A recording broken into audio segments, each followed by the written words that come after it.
Hello dear student, welcome to FS. तो guys आज हम आप सभी के साथ एक सक्सेस की स्टोरी शेयर करने वाले हैं। तो हमारे बीच में जुड़ी हैं हरप्रीत कौर जी, जिन्होंने इस बार ऑल इंडिया रैंक 53 अचीव किया है, जो कि जेआरएफ में एक अच्छी रैंक मानी जाती है। तो फर्स्ट ऑफ ऑल हम उनका स्वागत करते हैं आईएफएस के इस प्लेटफॉर्म पे। तो स्वागत है हरप्रीत जी आपका। Thank you sir. चलिए हरप्रीत जी, उसके साथ साथ हमारी पूरी आईएफएस की टीम की तरफ से आपको बहुत बहुत कंग्रेचुलेशन। Thank you sir. थोड़ा सा अपना इंट्रोडक्शन दीजिए, अपने बारे में बताइए। सर मेरा नाम हरप्रीत है। मैं उत्तर प्रदेश बिजनौर से बिलोंग करती हूँ और मेरी मास्टर्स एंड जो ग्रेजुएशन है वो मेरी मुरादाबाद से हुई है। चलिए बहुत अच्छी बात है। तो आपको सबसे पहले ये बताइए हमारे व्यूअर्स को कि आपको जेआरएफ के बारे में कब पता चला, एग्जाम के बारे में, इस एग्जाम के बारे में। सर बेसिकली थोड़ी-थोड़ी चीज़ें तो ग्रेजुएशन में ही पता चल गई थी, प्रोफ़ेसर्स वग़ैरह बताते थे इस चीज़ के लिए, लेकिन उस टाइम ये था कि बहुत टफ़ एग्ज़ाम है, कैसे होगा, कैसे नहीं होगा, कुछ इतना आइडिया नहीं था। तो उस टाइम तो फ़िलहाल अपने कोर्स वर्क वग़ैरह में बिज़ी रहते थे हम लोग। फिर एमएससी के एंट्रेंस वग़ैरह का था, जैम का एग्ज़ाम दिया था, तो उसमें हुआ नहीं था सर। तो फिर अदर यूनिवर्सिटी का एग्ज़ाम दिया एंट्रेंस वग़ैरह का, तो फिर वहाँ पे हो गया, तो उसके बाद एमएससी जॉइन की, फिर वहाँ पे टीचर्स ने एनकरेज किया, ऐसे-ऐसे होता है। तो गवर्नमेंट कॉलेज था तो और फिर एक्साइटमेंट होती है कि हमें भी यहाँ तक जाना है, हमें भी ये पोज़ीशन चाहिए। सर तो इन चीज़ों को देखते हुए मन बना कि असिस्टेंट प्रोफ़ेसर की साइड जाना चाहिए, नेट क्वालीफाई करना चाहिए, उसके लिए ये चीज़ें सर इस तरीके से धीरे-धीरे पता चलता गया और धीरे-धीरे एनरोल होते गए। चलिए बहुत अच्छी बात है। तो ये आपका कौन सा अटेम्प्ट था इस एग्जाम को क्वालिफाई करने में? सर मेरा 3rd अटेम्प्ट था ये। चलिए बहुत अच्छी बात है। तो इस बार आपको जेआरएफ होने के बाद आपको कैसा फील हो रहा है?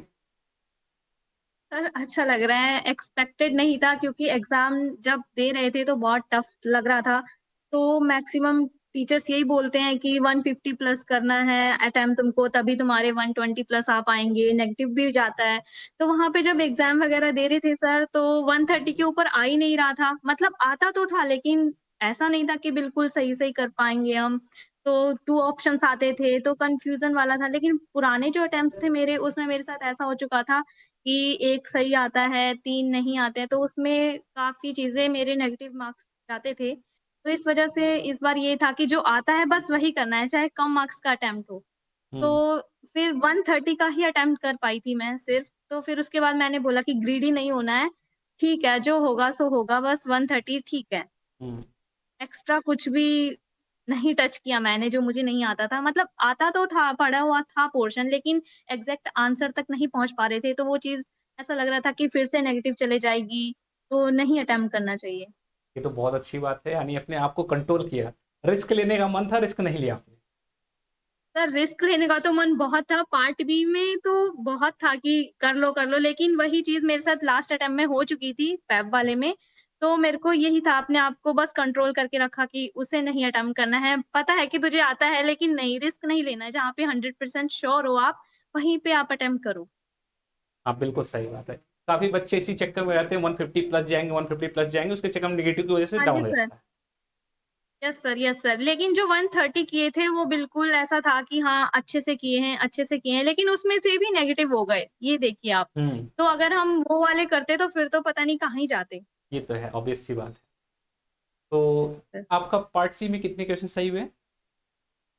सर पार्ट सी में मैंने 24 अटेम्प्ट किए थे, मेरे 3 गलत हुए हैं, 21 तो मेरे सही हो गए क्या हैं। बात है! फिर तो बहुत अच्छी बात है। सर उसमें भी एक क्वेश्चन तो मेरा ज़बरदस्ती का गलत हो गया है, पता नहीं कैसे? ऑर्गेनिक वाला व्हिटिक रिएक्शन का था, हाँ, हाँ। उसमें मैं 100% श्योर थी कि हाँ, इसमें ट्रांस प्रोडक्ट ही बनेगा, लेकिन वो उन्होंने रिएजेंट में लास्ट में कुछ चेंज कर दिया था, तो इस वजह से वो थोड़ा गलत हो गया, वरना मेरे को तो बिलीव ही नहीं हो रहा था कि वो गलत कैसे हो गया कैसे हो गया? बस यही लग रहा था। अच्छा, स्टेबलाइज़ एलाइड देख करके आपने ट्रांस प्रोडक्ट बना दिया था। Yes sir.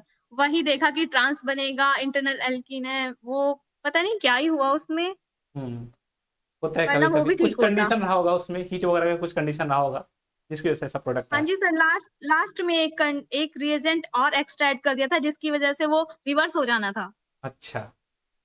उस चीज़ की नॉलेज नहीं थी, तो उस चीज़ को देख के तो वही था कि बस ये तो अब यही है, स्टेबलाइज़्ड इलाइट बन रहा है, चलो यही बनाओ। लेकिन वो गलत हो गया। हुँ।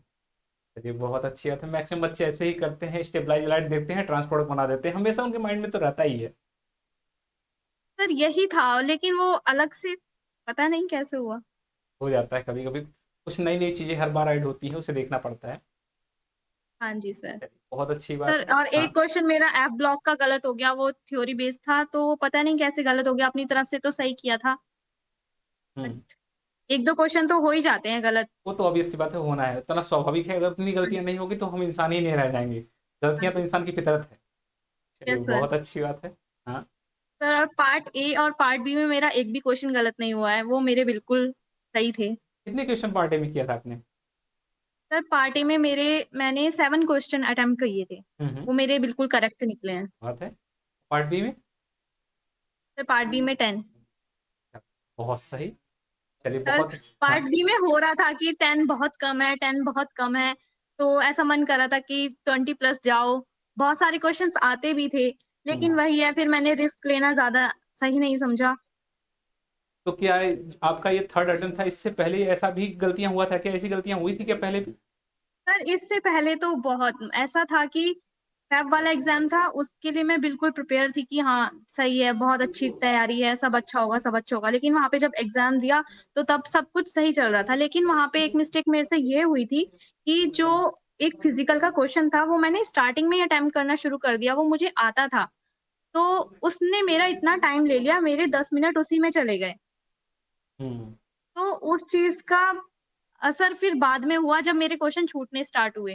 क्योंकि पार्ट सी में स्टार्टिंग में ही वो क्वेश्चन था, तो उसे ये देख के और ये तो मैंने किया हुआ है, इससे रिलेटेड तो मुझे आता है। तो फिर वो मैंने किया हुआ था, प्रैक्टिस भी थी, लेकिन वो वहाँ पे कैलकुलेशन मिस्टेक हो गई, कुछ यूनिट कन्वर्ज़न था, तो इस वज़ह से मेरा वो नहीं आ पा रहा था आंसर और लास्ट में वो फिर मैंने उसे छोड़ा वहाँ पे। मैंने उस टाइम 5 मिनट दिए उसे, नहीं हुआ, मैंने छोड़ के आगे बढ़ी। फिर सारे क्वेश्चन्स किए मैंने, अटेम्प्ट किए, सबसे लास्ट में भी जब मैं उस पे आई हूँ, तब भी वो क्वेश्चन मुझसे नहीं हुआ। फिर मुझे वहाँ समझ आ गया था कि मैंने ये क्वेश्चन गलत अटेम्प्ट कर लिया है और इस वज़ह से मेरा जो है सिस्टम बिगड़ गया है, टाइम मैनेजमेंट खराब हो गया है। मुझे वहीं पता चल गया था। अच्छा, अच्छा। तो हाँ जी मतलब ये सर। गलतियाँ हुई हैं, टाइम आप पहले टाइम मैनेजमेंट थोड़ी-सी दिक्कत थी आपके साथ। चलिए, यस सर। बहुत अच्छी बात है। तो कितने यूनिट आपने कवर किया था? जैसे ऑर्गेनिक, इनऑर्गेनिक, फिजिकल में सारे टॉपिक कवर किए थे कि थोड़े बहुत छोड़े थे, स्किप किए थे? सर हुँ, सर जो इससे पहले 2 अटेम्प्ट दिए हैं उसमें मैंने कुछ-कुछ यूनिट्स छोड़ दी थी, कुछ-कुछ भी नहीं छोड़ी थी, फिज़िकल मैंने कंप्लीट की थी, इनऑर्गेनिक में मैंने मेन ब्लॉक छोड़ा था। हुँ, बाकी सब मैंने किया था, क्योंकि थ्योरी मेरे को ज़्यादा याद करने में अच्छा नहीं लगता है। तो इस वजह से फिर मैंने ऑर्गेनिक का जो नेचुरल प्रोडक्ट्स वाला था वो छोड़ दिया था और हेटेरो से एक क्वेश्चन आता था तो वो उसको ऐसे ही जाने दिया कि चलो रहने दो।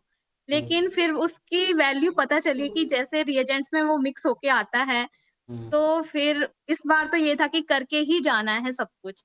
तो सर फिर सारा सिलेबस ही कवर किया, मेन ब्लॉक भी पढ़ा, नेचुरल प्रोडक्ट्स भी देखे और फिर उसके बाद मैंने हेटेरो भी पूरा कंप्लीट किया। तो इस बार तो मैंने सारा सिलेबस ही कंप्लीट किया था। हुँ। चलिए, बहुत अच्छी बात है। तो अब करंट टाइम में क्या आपने गोल डिसाइड किया, फ्यूचर में क्या करने का प्लान किया है?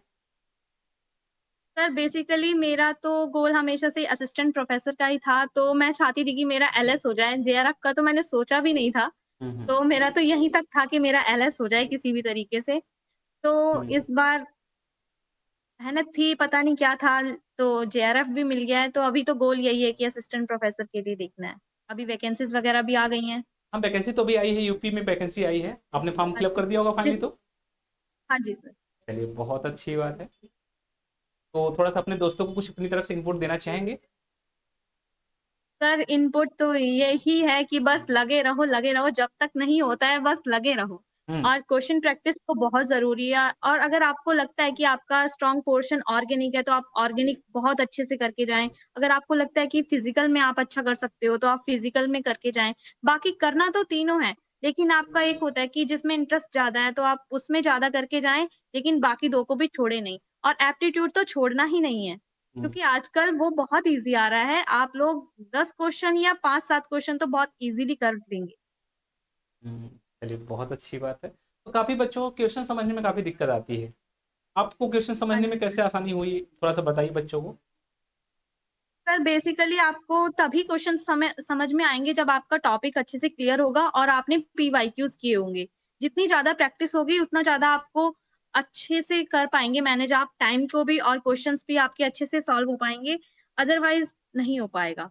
अगर आप सोचे कि आप सारे टाइम थ्योरी पढ़ते रहें, थ्योरी पढ़ते रहें, तो आप नहीं कर पाएँगे। अगर आपने क्वेश्चन प्रैक्टिस नहीं किए हैं, तो मुश्किल है, बहुत मुश्किल है। हुँ। चलिए, बहुत अच्छी बात है। तो हरप्रीत जी, मुझे आपसे बात करके काफ़ी अच्छा लगा। तो चलिए, जो हमारे जो व्यूअर्स हमें देख रहे हैं, अगर आप सभी को कुछ भी क्वेरीज़ होगा तो हरप्रीत जी से आप कमेंट बॉक्स में मैसेज करिएगा, तो आपको वहाँ पे रिप्लाई ज़रूर मिलेगा। तो चलते हैं हरप्रीत जी, हम इसी सेशन को यहीं पे बाइंड अप करते हैं। तो thank you so much thank and happy learning. Bye bye.